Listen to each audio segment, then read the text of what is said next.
ایک باپ اپنی بیٹی کو شادی سے کچھ گھنٹے قبل سمجھاتے ہوئے، اگر ہر باپ شادی سے پہلے اپنی بیٹی کو یہ ویڈیو دکھا دے اور ایسی نصیحت کر دے تو یقین کرے کبھی طلاق کی نوبت نہیں آئے گی۔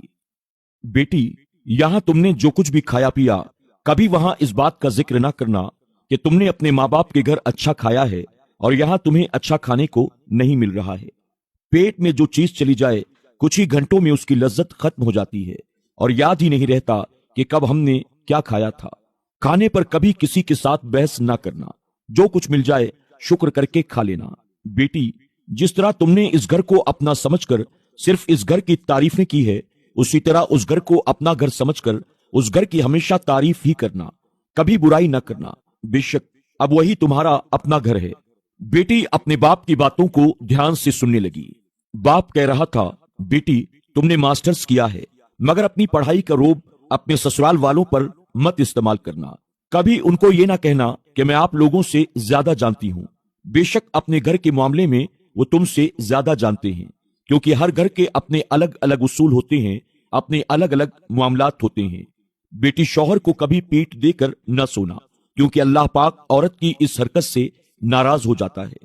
بیٹی، روٹھنا اس حد تک کہ تمہارا شوہر اگر تمہیں ایک دفعہ منانے کی کوشش کرے تو فوراً مان جانا، اور اگر تمہارا شوہر تم سے ناراض ہو جائے تو تم اسے 1,00,000 دفعہ منانے کی کوشش کرنا۔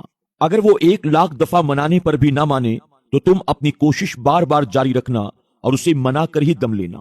بیٹی، کبھی شوہر سے ایسی کسی چیز کی ڈیمانڈ مت کرنا جو اس کی حیثیت سے بڑھ کر ہو۔ اس کی مجبوریوں کا اچھی طرح سے احساس کرنا۔ جب تک سسرال والوں کے اصولوں کو سمجھ نہ جاؤ تب تک اگر کسی چیز کو استعمال کرنا ہو تو ان سے پوچھ کر اس کا استعمال کرنا۔ بیٹی خاموشی کے ساتھ اپنے باپ کی باتوں کو سن رہی تھی۔ بیٹی، بار بار اپنے مائکے جانے کی ڈیمانڈ نہ کرنا، کیونکہ اب تمہارا گھر یہ نہیں ہے بلکہ وہی تمہارا گھر ہے۔ اس لیے اگر تمہارے شوہر کو تمہارا مائکے جانا پسند نہ ہو تو بار بار وہاں جانے کی ڈیمانڈ کبھی مت کرنا۔ باپ کہنے لگا، بیٹی اس گھر کے سبھی افراد کا خیال ایسے ہی رکھنا جیسے اس گھر کے افراد کا خیال رکھتی ہو۔ میری یہ نصیحت اپنے دوپٹے سے باندھ لینا۔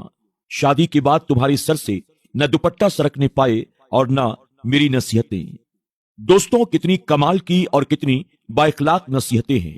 اگر اسی طرح ہر باپ اپنی بیٹی کو ایسی نصیحت کرے تو بیٹی کی شادی شدہ زندگی یقیناً سنور جائے گی اور سسرال میں وہ مائکے کی طرح حکمرانی کرتی ہوئی نظر آئے گی۔ اللہ پاک ہر بیٹی کے نصیب کو روشن فرمائے، انہیں ایک ایسا ہم سفر عطا کرے جو ہمیشہ اس کا سایہ بن کر اس کی حفاظت کرے اور اس کی ہر خوشی اور